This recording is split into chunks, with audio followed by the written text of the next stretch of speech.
Do your thing. Hey everybody, welcome to Concert Junkies with Rob and John. I'm Bobby Mahoney, and we're here hanging out, and we're going to have a good time hanging out and talking about music and all kinds of fun stuff today. So, yeah, come on. What's up, Rob? What's going on, guys? Alright, a couple questions to start off. Why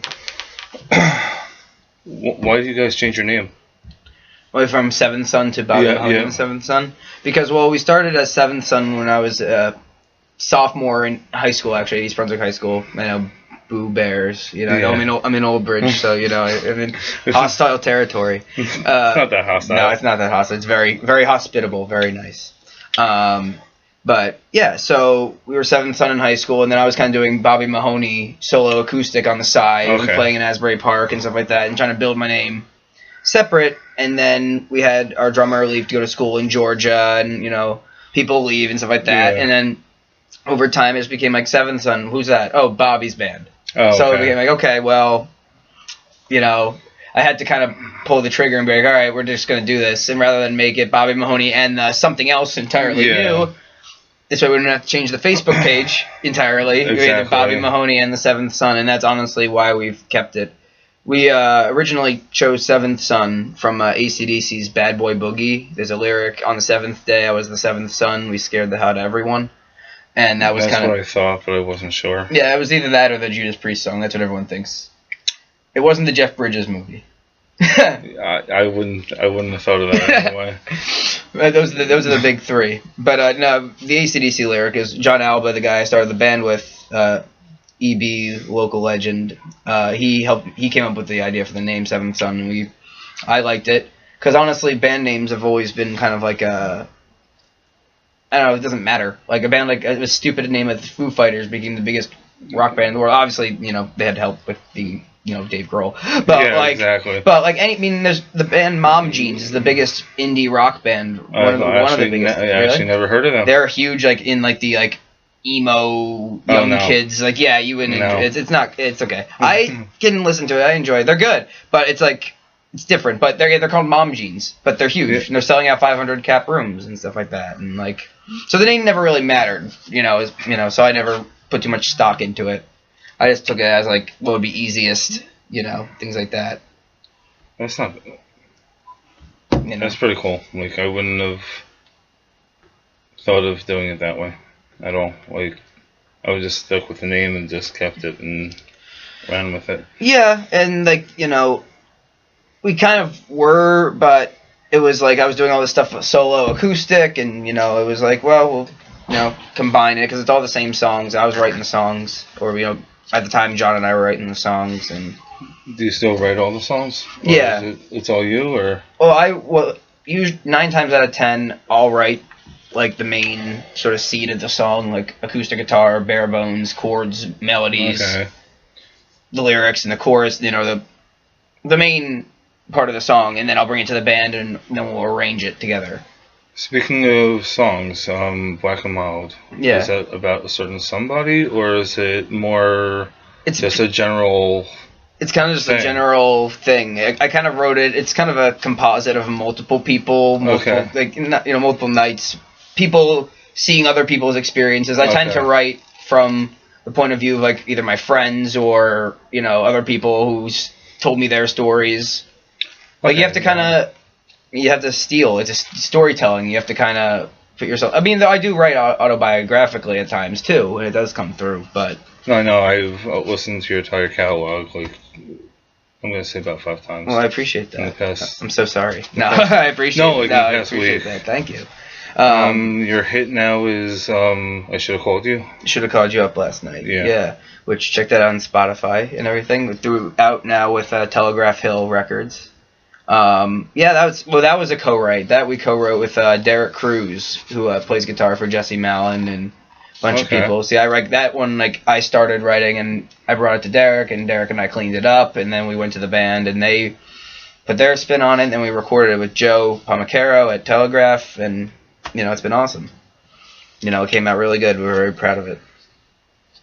There's another song. I'm really bad with names, but, Ride Alone. Yeah. Was that original, or was it a cover? That's an original, yeah. Does it sound familiar? It's very much just kind of like a rock and roll, bluesy sort of hard rock tune. It probably does sound like something, I'm sure. I was looking. I was actually searching to find where it came from. Oh, John Alba and I wrote it together. No, I knew that, but I'm saying like it sounded like something else. So I went to go look and I couldn't find it. So I was like, oh, it has to be theirs then. Yeah. So yeah, no, it was cool. I like that one too. It's fun to play. James likes playing that one because he's kind of gets to hit the drums hard. What's your staple that you have to play? I'd say Shot in the Dark is probably like we literally Shot in the Dark. Yeah, and it's a Shot in the Dark, but yeah, I'd say probably that one honestly because we I don't know, like it's a strong song. It is a good amount of rock and roll while also being just a quality song, and I think it gets who we are across in a 3-minute clip. Okay. But, there are other tunes. Like Another Deadbeat Summer, we play almost every show with the band, but, like, that occasionally will get dropped depending on this show. We tend to, like, tailor our set list totally depending on the show we're playing, which every band, I think, should do. Yeah. Like, if we're playing to a bunch of punks, we're going to play our heavier stuff. Yeah. And if we're playing to an older crowd, we're going to play more of our rock and roll, Asbury Park-y type stuff, and find a balance, But also while still being our songs, and it being us, and putting, really, Shot in the Dark, Call It Quits, we've been playing a lot. Should Have Called You Up Now has kind of been in every set. Just trying to figure out the best songs to showcase the band at that moment. I know you do at least one cover. You typically, yeah. Yeah. Was it The Killers? No, it was, I saw you did, now I can't think of their name. Darkness? I wish it was Darkness. We cover, I believe, in a thing called Love sometimes. It was, and it's going to bother me, so hit me later. Social Distortion. Yes. Machine Gun Blues, yeah. I couldn't remember the Saint. I couldn't remember which one we did at the Saint. Yeah, Machine Gun Blues. That's, James, our drummer, is usually very good at picking out cover songs for us to do. And well, it came out around your time. Yeah, that's a newer one of their songs. I didn't realize. He just told me, he's like, listen to this song. I'm like, I dig it, let's play it. Like, generation-wise, they came out in your generation. Yeah, and I like it. It's a cool song. It's fun to play. And James likes playing it, and like we all enjoy it. Andrew gets to wail on the guitar, and John holds it down on bass, and it's fun. Have you ever tried doing Rise Against? No, but that's a good... Swing Life Away, definitely. You should try. Which one? Swing Life Away. Okay. Definitely put that in the vault, for sure. That's cool. Yeah, it's like always taking good things. You never know, you might hear us play it sometime. Usually that'd be great. I work in more covers of my acoustic stuff a lot. That's where especially if I have like a 2-hour bar gig where I have a time thing to fill, I'll throw in more covers and mess around with stuff. Speaking of gigs, do you want to tell her? Yeah, let me grab my idiot sheet here and take a look. So we do it now, so we don't forget to do it. Okay, gig plugging. Next Saturday, we're at the Stone Pony, April 6th, co-headlining with Chris Rockwell and a bunch of great bands. Then April 10th, I'm at the Station in Garwood, New Jersey, solo acoustic. April 13th, back in Garwood, but at Crossroads with Joe Grishecki and Joe Durso, solo acoustic. Then April 14th at Mill Hill Basement in Trenton with the band. Then April 25th at Boone Tunes in Boonton, New Jersey with Dizzy Bats from out of state. Then April 27th, we're at Katie's of Smithtown in Long Island, New York with Nectar and a bunch of friends. Then we're in Lancaster, Pennsylvania on May 4th. May the 4th be with you. We're playing at the Lizard Lounge with Man Dancing and Talk Louder. And then we have a bunch of other dates through the summer that we're going to be announcing as we go. But that's a lot for now. Are you going to take a break and actually go to a concert yourself? Yeah, I have a bunch of tickets coming up. I'm going to see Laura Jane Grace at House of Independence. Nice. Going to see Brian Fallon at Crossroads. I just got my girlfriend and I were having our 2-year anniversary. Nice. I just got her tickets to go see. We're gonna go see Hugh Jackman at the Garden, of all things. Very, hoping he breaks out some Wolverine classics. No, I'm just kidding. He's doing all the. That'd be good though. It would be good, but I think he's just doing like stuff from Les Mis and Greatest Showman, and he's a talented guy. So I try to listen to as much different music as I can. Same here. I'm more of a metal guy, but that's cool. Who are you going to see soon? Next show, I believe, is actually on the 17th is Blue October. The 420 is Tesla. Then White Snake, Breaking Benjamin, Korn, Slipknot. Nice. That's the lineup of what I know right now. And I forgot Alice fucking Cooper at PNC. We are not fucking worthy. We are not worthy. That's awesome. They're playing with Hailstorm. That's cool. Hailstorm's great. Yeah. That's cool. That's a good summer concert lineup for there, right there. That's just what I know of at the moment. If I'm off, I'll show up at Starland whenever the fuck I feel like it. That's awesome. Or PNC. If I'm not working and I see somebody's there, $15. Okay, I'll go. Yeah, no, $20. I mean, Groupon's a lovely thing. Yeah, especially for like Starland and like PNC stuff coming up. Like there's always ways to get cheaper tickets for that stuff. Yeah, so that's pretty. That's pretty much what I think I have going on. I don't know what.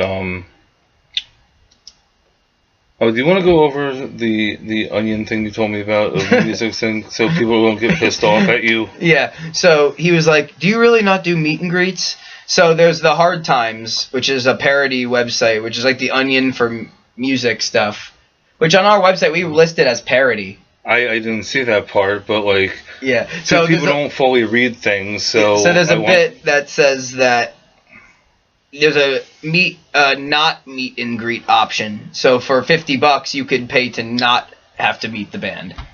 And wear a orange vest. Which we did go out after the article came out. We bought orange vests. I figured you honestly. I figured you would, but yeah, we did. But I read that, I'm like, I have to ask this question. Like, this doesn't seem right whatsoever. No, it's stupid. It's so funny, and I would think you would want to hug your fans, not shoo them away. Oh, absolutely, I do.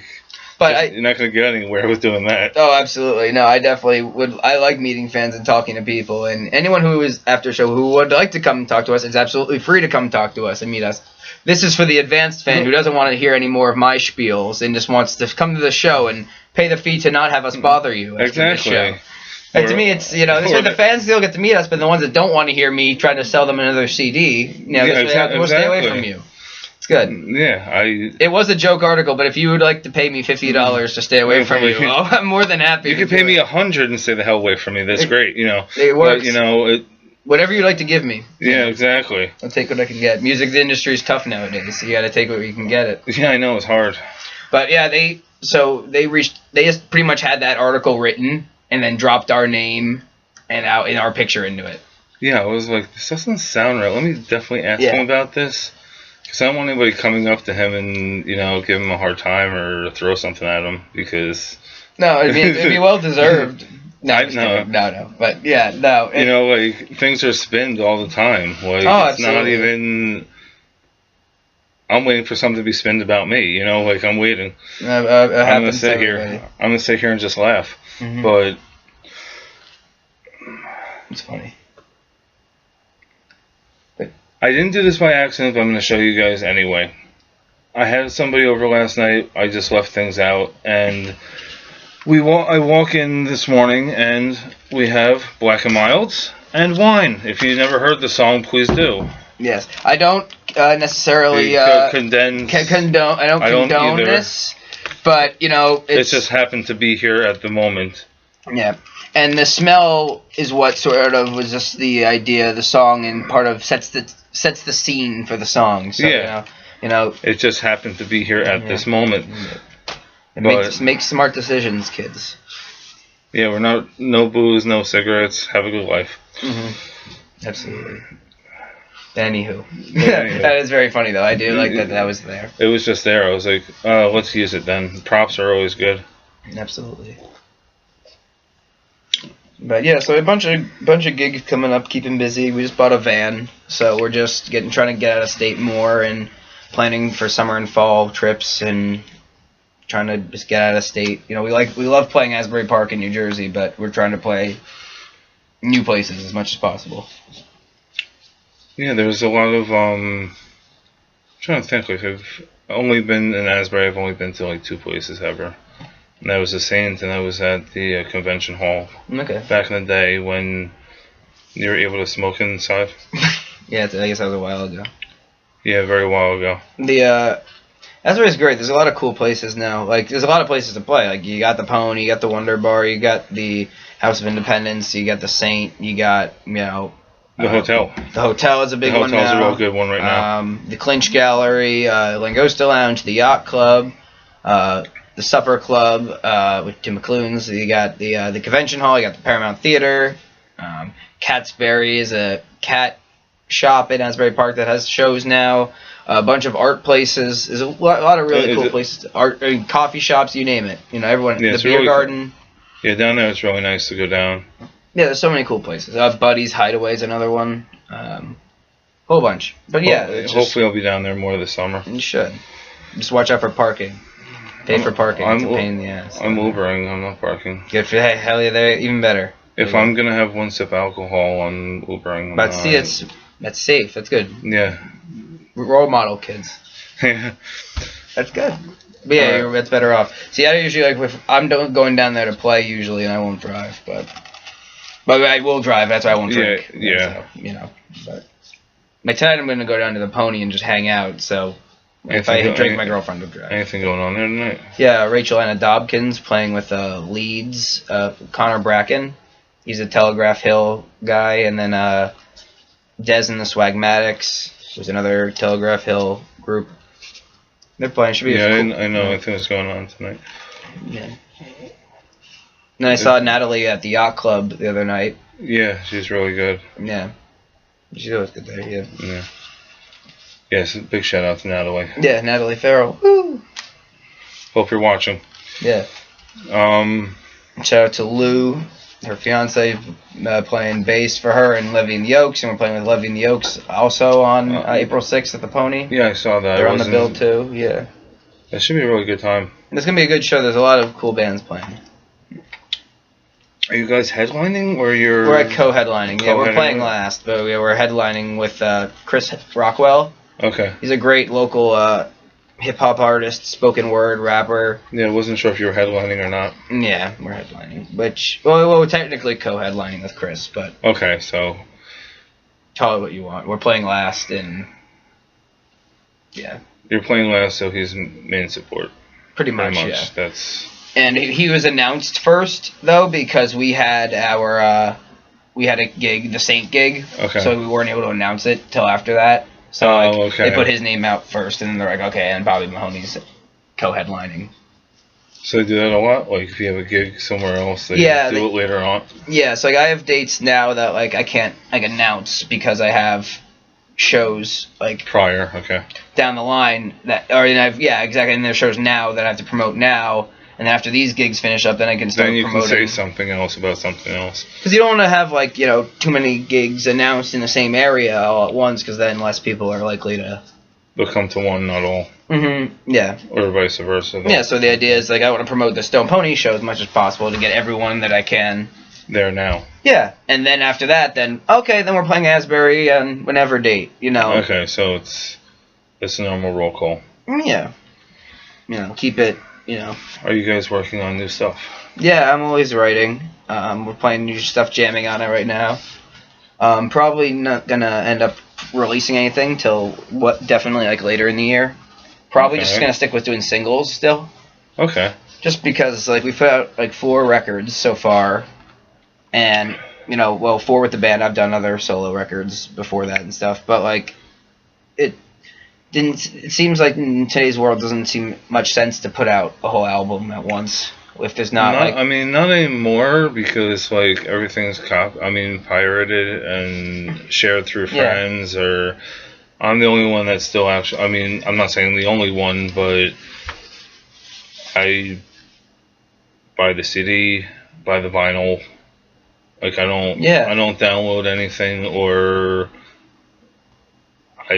I'm not saying it's wrong. It's not who I am. I like hard copy. Yeah, no, I'll buy hard copy if I really, really like the band. But I use streaming. I'm terrible. I use Spotify, and it's screwing artists and songwriters, but I use it. It's convenient. But it's how I discover a lot of new bands that way and stuff, which is nice. But then I still try to buy the record if I really like the record, I'll go buy it. Speaking of that, I'm listening to you guys on Spotify. Okay, I'm listening to you. Then it'll be you. Then it'll be Cardi B or something not even in the same ballpark. That's because it's on you're using like the free Spotify app, probably. I think so. Yeah. So if you pay for Spotify, it doesn't do that. Premium, yeah, you can choose like you could listen to our whole album or our whole discography in order. Oh, okay. Stuff. No, so I was like, I don't know if I wasn't paying attention or whatever. I'm like, what the hell is this shit? Nothing to do with you. Yeah. I was like, what the hell is this shit? Yeah, no. It's a weird thing that because it's a single and then it just goes to some random stuff and it doesn't let you. I'll go to you. I'll go like 5 songs maybe or 3. Then there'll be Cardi B. It'll be people I have no idea who the hell they are. Won't let you skip. And it lets me skip 6 times only, and then I'll skip, and then it's not you again. It's somebody else. And I'm like, I just wasted my goddamn skips. Yeah, it's a pain in the ass on Spotify. That's why they want you to. If you pay, it gets rid of that. I could even show you another time, but it's only like $10 a month, and it's not bad. But on the other side of it, I think has like 13,000 streams of it on it now. But there's no money in that. No, not really. Nothing. You know what I mean? Any money that we're gonna make is really coming from the shows and the merch, and not us physically selling CDs. It's more of a merch item than at this point than a main way of people listening to us and discovering us. Because it's not like people are going out and buying our CD in a CD store. And they can in some places in indie shops occasionally and things like that. But I didn't really realize that because there's plenty of times that I need to look for a certain artist that I'll be talking to and no, they didn't have anything. Yeah, because they're like, oh yeah, the link's online, or because it's it's really hard to. It costs money for us to print up the CDs and stuff like that. And I don't mind putting the money into it because some people are going to buy them. But a lot of people are just discovering us by listening to us online for the first time. It could be a crapshoot. You buy all this stuff and then you're sending boxes in your living room. Mm-hmm. With our merch, everything is on my Twitter page. You want something, DM us, and it'll be sent right to your house. Do it. Boom. And every $5 of every item is going to junior diabetes. That's very so if you, I believe it is Concert at John. I believe that's the Twitter handle. Check that out. The link will be up below when we're done with everything. But check this guy out and the rest of the band.